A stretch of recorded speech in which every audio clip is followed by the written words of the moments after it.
Olá, seja muito bem-vindo ao nosso podcast Líderes em Foco. É uma grande satisfação abrir oficialmente essa série, criada para mostrar de perto o impacto e os bastidores dos sindicatos industriais no desenvolvimento do nosso país. Para nossa conversa, temos a honra de receber duas lideranças que representam diferentes frentes de atuação. De um lado, o presidente do Sindirepa São Paulo e Sindirepa Nacional, Antônio Carlos Fiola, que é economista, empresário, faz parte da diretoria da Fiesp, conselheiro do Senai e membro do GMA, Grupo de Manutenção Automotiva. E também o Dr. Paulo Schwery, vice-presidente da Fiesp e diretor do DDI e DESIM, trazendo a visão institucional e apoio da Federação ao fortalecimento da indústria. Fiola, então muito obrigado aqui pela sua presença aqui no podcast, Dr. Paulo também. Eu gostaria de começar com uma pergunta para você, Fiola. Como que a sua trajetória levou você da oficina para a presidência do Sindirepa? Essa é uma história interessante. Antes eu queria agradecer Rafael, agradecer o Paulo, o Departamento de Desenvolvimento Intersindical. É muito importante para as entidades a gente ter a oportunidade de expor os serviços que a gente presta. Mas a minha história ela é uma história interessante. Meu pai tinha oficina e eu sempre gostei muito de reparar carro, sempre gostei muito de carro. E eu ficava lá dias das férias, até que ele percebeu que eu gostava muito mais do que deveria e ele vendeu para que com medo de que eu não estudasse. Para você ter uma ideia, na década de 80, quando eu falei para ele, mas pai, eu não posso estudar e ser um dono de oficina, ele falou, não, quem estuda não tem oficina. E assim, lamentavelmente, aos 16 anos ele faleceu, e aí eu comprei uma oficina, na época uma oficina que estava falida, recomecei, retomei os trabalhos dessa oficina, e por aí foi, até que um dia, em 1993, saiu uma matéria da minha empresa no jornal, porque a gente tinha comprado um terreno, construído uma oficina bacana, e saiu uma matéria no jornal sobre empreendedorismo, tinha o painel de negócios do Estadão, e aí o presidente do Sindirepa foi me cumprimentar pela oficina, eu não conhecia o Sindirepa, o sindicato, e aí comecei a fazer parte do sindicato e entendi que aquilo seria uma boa pós-graduação, porque eu passaria a ter reuniões com uma série de pessoas que faziam o mesmo que eu, né? Uma época que você não tinha internet, que você não tinha absolutamente nenhuma forma de comunicação que não fosse revista e jornal. E lá eu vi que poderia ser uma coisa interessante e comecei a participar de algumas câmaras setoriais, né? Porque o sindicato é multissetorial, ele pega oficinas de colisão, oficinas mecânicas. Comecei a participar desses eventos e eu tinha uma certa vantagem, como eu falava inglês, comecei a ser convidado para algumas missões internacionais. Aí passei a desenvolver um trabalho muito difícil dentro da entidade, que era a relação das oficinas com as seguradoras, né? Sempre foi uma relação difícil, até hoje. E com isso eu comecei a ganhar um certo destaque e entendi que eu tinha o desejo de assumir a presidência da entidade, principalmente por pertencer aqui à casa, à Fiesp, que é um lugar que eu sempre prezei muito. E foi assim, aí eu me candidatei em 2007, me candidatei a presidente, e sucedi um presidente antigo, bem conhecido aqui na casa também. E assim eu passei a fazer parte aqui dos quadros da Fiesp, hoje com uma atuação bem mais forte aqui dentro da casa. O Dr. Paulo, e qual o papel da Fiesp, juntamente com os sindicatos como o Sindirepa, para o desenvolvimento industrial? Boa tarde, né? Agradecer esse convite. Eu acho que pouca gente lembra que a Fiesp é uma entidade sindical de segundo grau e os sindicatos são a linha de frente.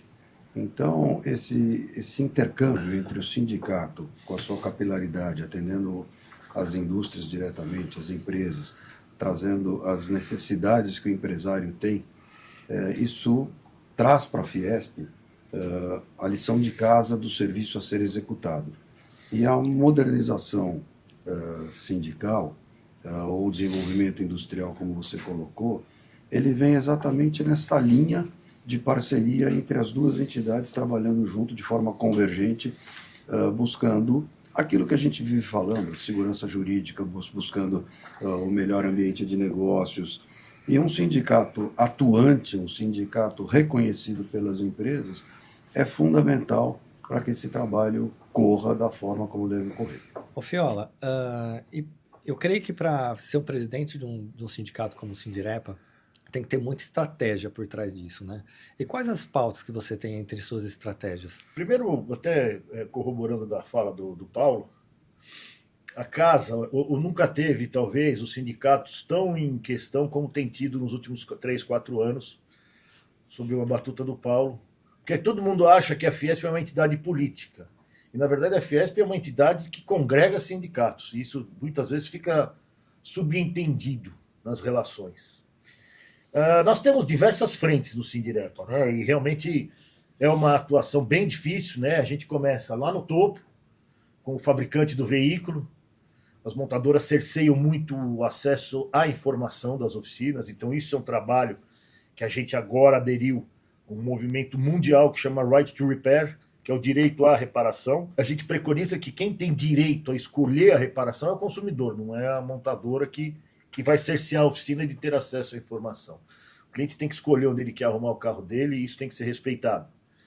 Descendo a cadeia, a gente tem a indústria de autopeças, que está aqui dentro da casa, que a gente tem uma relação justamente no desenvolvimento de peças, no desenvolvimento de uma série de assuntos. Tem aí os distribuidores de autopeças, que vai um pouco mais para baixo, onde nos relacionamos muito bem sobre capilaridade, logística. E no final tem o varejista de autopeças, né? Quer dizer, então você tem fábrica, de indústria, distribuição, varejo e eu que sou o último elo da cadeia. Mas a gente, eu sempre brinco com a indústria, quem joga a caixa no lixo sou eu, né? Então quem abre a peça e joga a caixa fora sou eu. Então a parte mais importante é o mecânico. Por que você não vai na minha oficina e fala, eu quero uma pastilha X no meu carro, eu quero um filtro de ar X? Não, quem compra sou eu e eu defino essa. E obviamente que o nosso grande diferencial da rede concessionária é que nós lidamos com o consumidor, né? Ele fala com o dono da empresa. Então isso é muito importante e isso destaca muito a nossa atividade. Além disso, nós temos também a relação com as seguradoras, que é uma relação... hoje não é tão difícil, mas é uma luta de forças, né? Quer dizer, um puxa para pagar menos, o outro quer puxar para ganhar mais, então é sempre uma relação difícil. Também nos relacionamos com os fornecedores de insumo, que são as indústrias de tinta. E o mais importante, nós temos uma atuação muito grande no Senai. O Senai que dá aprendizagem industrial, nós temos aqui o Senai Ayrton Senna, no Ipiranga, que é, sem dúvida nenhuma, uma das escolas automotivas mais modernas da América Latina. Para você ter uma ideia, é a única célula de treinamento da BMW fora da Alemanha. É uma escola extremamente agradável e atraente. Quem gosta de carro e de moto tem que conhecer essa escola. Tem também hoje todo o quartel-general da Ford na América Latina é nessa escola. Então, o treinamento para as concessionárias, tudo da Ford é feito lá, o hotline da Ford, né, aquele contato. Então, a gente atua em todas essas áreas e a gente faz o possível para estar sempre bem com todos. Temos as feiras, que na semana que vem teremos a Autonor, que é uma feira do Nordeste. Então, a gente vai para fazer conversar com as outras pessoas e também temos o Sindirepa Brasil, que congrega os outros Sindirepas dos estados. Dr. Paulo, gostaria que você citasse alguns exemplos de cooperação em prática mesmo com esse setor. Olha, eu diria para você, como eu comecei falando da entidade sindical de segundo grau, a Fiesp, é importante também dizer que nós atendemos todos os sindicatos da casa, os 130. E são sindicatos das diversas categorias, são diversos setores, e a gente vai atendendo todos, tanto com foco individual como com foco geral. No último ano, nos últimos 2 anos talvez, a gente focou muito em parceria com o Senai e com o Sebrae na jornada de transformação digital e agora na jornada de descarbonização junto, levando para o interior inteiro e sempre divulgando a figura do sindicato. Isto é um trabalho de modernização da indústria, direta, injeção na veia, gerando economia, maior produtividade, maior competitividade. E eu sempre, quando nós levamos esses eventos, a gente sempre frisa que isso é uma parceria com o sindicato setorial, porque, a bem da verdade, o grande trabalho de inteligência do Senai foi desenvolvido por demanda dos sindicatos. Então, chegou-se à conclusão que nós precisávamos melhorar a produtividade e competitividade, e isso foi feito, desenvolvido um programa de várias etapas, e as empresas aderem. Para empresas de até 8 milhões de faturamento é gratuito, totalmente bancado pelo Senai e pelo Sebrae. acima de 8 milhões ainda há a possibilidade de ingressar, o Senai sustenta uma parte, e as empresas têm tido ganhos de economia na casa de 20%, 30%, alguns por produtividade dobraram mesmo, quer dizer, a pessoa achava que precisava contratar mais 10 funcionários, de repente descobriu que aumentou a produção sem contratar ninguém. Isso em termos genéricos, para todos os setores. Focando em cada sindicato, nós temos os trabalhos que estão sendo feitos agora com a nossa trilha digital para modernizar os sindicatos, o próprio Demo Day, onde a gente pega um sindicato e traz as startups escolhidas pelo Senai e em parceria com o sindicato, que estão focadas em atender aquele setor especificamente. Então, a gente tem o trabalho de atuação no conjunto, no todo e em parte. O nosso foco sempre é dar o maior desenvolvimento possível para cada entidade sindical e ajudá-los a se desenvolver, a crescer, para andar sozinho.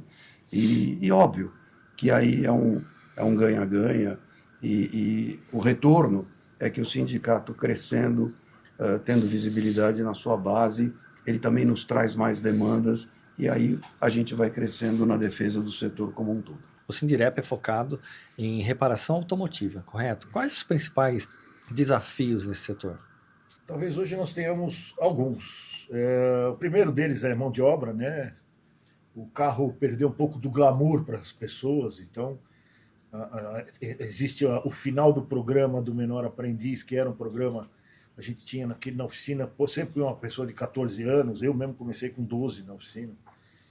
Então a gente tinha essa geração. Hoje a pessoa só pode trabalhar mais velha, tem muito programa social do governo, e isso vai tirando, está esvaziando um pouco a mão de obra das oficinas. Eu sempre brinco que minha oficina está envelhecendo, eu olho para baixo e vejo mais cabelo branco do que eu via antes.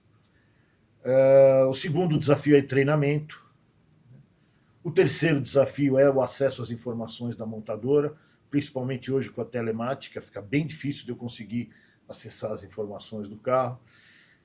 Mas eu sempre brinco também que o mecânico brasileiro ele é muito versátil.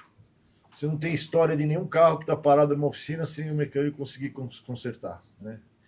O mecânico brasileiro ele se vira, ele vai buscar informação, ele faz treinamento. Então, realmente, o Senai hoje já tem vários treinamentos para carros elétricos, então a gente vai sempre trabalhando antes, mas existem alguns desafios, sim. Esse assunto que eu ia entrar com você realmente é sobre os carros elétricos, né? Tá havendo uma crescente muito grande aí no Brasil, né? Eu acho que no mundo, né? Isso já vem impactando as oficinas? Eu acho que o elétrico, ele talvez seja uma oportunidade, mas eu não acho que vai ser uma tendência. Eu acho que vai ser mais uma fonte de energia que nós vamos ter. Nós temos agora uma dificuldade muito grande no elétrico, que é a nova lei dos bombeiros do Brasil. Quer dizer, a recarga vai ter que atender alguns requisitos dos bombeiros, que vai complicar bem a recarga, né? Não vai ser uma coisa tão simples. Você tem aqui o biodiesel, você tem o biogás, você tem o etanol, você tem o veículo a hidrogênio. Então a gente tem muitas fontes que estão em estudo aí por grandes montadoras e também grandes produtores de combustível. Então eu acho que vai haver o elétrico, mas vai ter uma tendência maior para o híbrido, Sim. pela dificuldade de abastecimento. Mas eu acho que vai ser mais uma opção. Não acho que seja uma predominância como tem acontecido na Europa. E agora a gente tem esses carros começando a serem mais usados, a gente começa a ver como ele vai se comportar em termos de manutenção. Mas, sem dúvida nenhuma, nós somos prontos para isso e vamos atender esses veículos também. Dr. Paulo, como eu creio que em todos os setores existe uma grande informalidade no Brasil de algumas empresas, né? Como a gente pode combater essa concorrência desleal e dando prioridade para quem tem uma formalidade do negócio? Acho que existem várias formas. Eu acredito que uma delas, a própria reforma tributária que vai entrar em vigor, ela tende a alargar o número de contribuintes e acabar reduzindo um pouco a informalidade. E a Fiesp foi bastante atuante nessa reforma tributária, que inclusive tira dos nossos setores um monte de obrigações acessórias que são custosas para as empresas. E o outro, em parceria com os sindicatos, é muito importante, as normas. Você criar normas, também a gente chama de barreiras não alfandegárias. Na hora que você estabelece normas feitas pelo setor, o setor conhece as necessidades, a gente acaba limitando a concorrência desleal, na medida em que o informal ele não costuma, não tem por hábito seguir normas. Então, eu acho que é um passar a limpo o Brasil como um todo. A gente não vai ter uma solução do dia para a noite, mas essa construção da formalidade, desse trabalho conjunto, e fazendo uma legislação que possa e deva ser cumprida por todos, não uma legislação utópica que a gente não cumpre. O Brasil tem muita regra, e pouco cumprimento da regra, tem muita lei e pouco cumprimento da lei. Então, eu acho que essa nossa parceria, nós estamos agora, por exemplo, numa briga enorme com relação à norma reguladora número 1, né, que é uma norma que impõe obrigações para as empresas formais e esquece as informais, né, colocando custos, né, e trazendo uma penalização, e nós estamos trabalhando fortemente numa metodologia que sirva de um para-raio para que as empresas formais não tenham esse custo acessório. Isso tudo é construído em parceria, o sindicato atuante, trazendo as demandas, o dia a dia, eu costumo dizer, o chão de fábrica, o dia a dia da empresa, e a gente aqui, em parceria com o departamento jurídico, que a gente tem levado muitas matérias para eles e trabalhado em conjunto para construir um melhor ambiente de negócios. E os caminhos do Sindirepa e Fiesp juntos para os próximos anos? Qual que é a visão? Bem, até falando da informalidade, nós temos um grau de informalidade muito grande no setor. É um setor que emprega, são 70 e poucas mil empresas no Brasil, com uma média de 6 colaboradores. Então são negócios pequenos, negócios familiares, e você acaba tendo uma informalidade. Então o que nós temos feito? A gente atua muito no CB5, né, que é o Comitê Brasileiro da ABNT, para criar normas. A gente atua muito forte no IQA, que é o Instituto da Qualidade Automotiva, que certifica oficinas e profissionais para valorizar o profissional. Então a gente trabalha muito nessas bases, que é justamente para levar para o consumidor uma necessidade de credibilidade do negócio. Com relação à federação, a gente tem aqui vários departamentos, a gente atua muito. Para nós, uma das melhores coisas que aconteceu foi a gente vir aqui para o Coworking, que é um espaço que a Fiesp disponibilizou através do Paulo Schwery, para as entidades. Então, quer dizer, eu trabalhava numa casa antes da pandemia, a gente tinha uma casa de 400 metros quadrados, que dava uma manutenção absurda, tinha muita sala de reunião, tinha muita gente trabalhando, e depois que a gente veio para cá, a gente chegou a um custo bem baixo de manutenção da sede. Então eu não gasto nada aqui, eu só tenho os meus postos de trabalho, mas eu tenho salas de reunião, eu tenho toda a infraestrutura da Fiesp me atendendo. Então realmente é muito importante.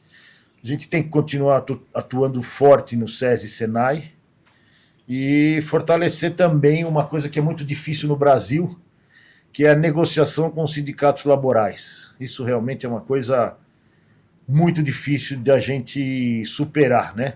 Quando veio a reforma trabalhista, através do presidente Michel Temer, melhorou muito, mas agora voltou aos problemas antes da reforma trabalhista, e está muito difícil a relação com os sindicatos laborais. Eu acho que esse trabalho conjunto, fortalecendo todos os elos, tanto do sindicato, no caso Sindirepa, como da Fiesp, nas áreas de atuação sindical, a área de mão de obra, a área trabalhista, a área de sustentabilidade do sindicato, sustentabilidade do país, né, quando a gente fala em jornada de descarbonização, as empresas formais fazem reaproveitamento, cuidam vamos dizer assim, do meio ambiente, E eu acho que tudo isso nada mais é do que nós trabalharmos, divulgarmos e mostrarmos para a sociedade como é melhor você estar trabalhando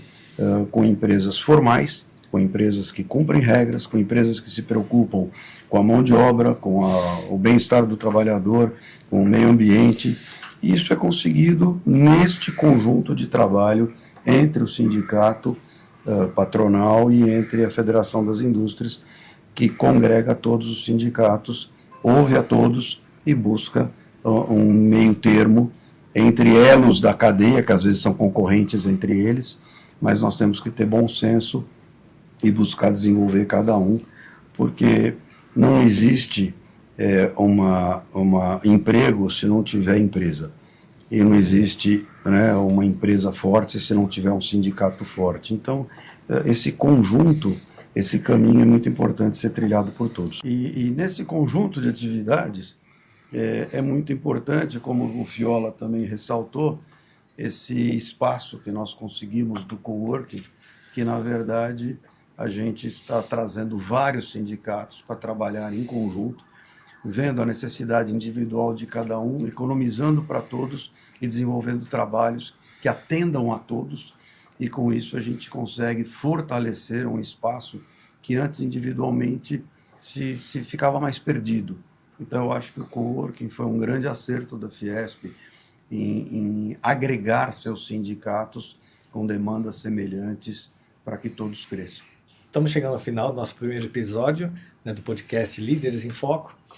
Mas antes disso, eu gostaria que vocês deixassem uma mensagem para os empreendedores e profissionais do setor. Pode começar, Fiola.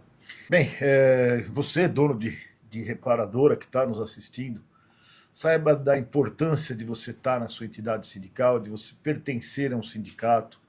Além de tudo que a gente falou aqui, nós temos um programa de meio ambiente extremamente abrangente. Então, por exemplo, a gente conseguiu contrato com uma empresa que ela retira todos os resíduos da oficina a um preço extremamente vantajoso, porque a oficina, lamentavelmente, da hora que ela abre, a hora que ela fecha, ela está poluindo, né? É a água do radiador, que tem o etileno glicol, é o óleo de direção hidráulica, enfim. Então é muito importante o descarte responsável por parte da oficina. Além disso, o sindicato oferece assistência jurídica, o sindicato oferece uma série de trabalhos para a oficina, onde o que fica mais barato é a mensalidade, né? Também damos o apoio nos dissídios salariais. Então, é muito importante você estar num sindicato forte, sabendo que nós temos uma atuação muito forte aqui na Fiesp.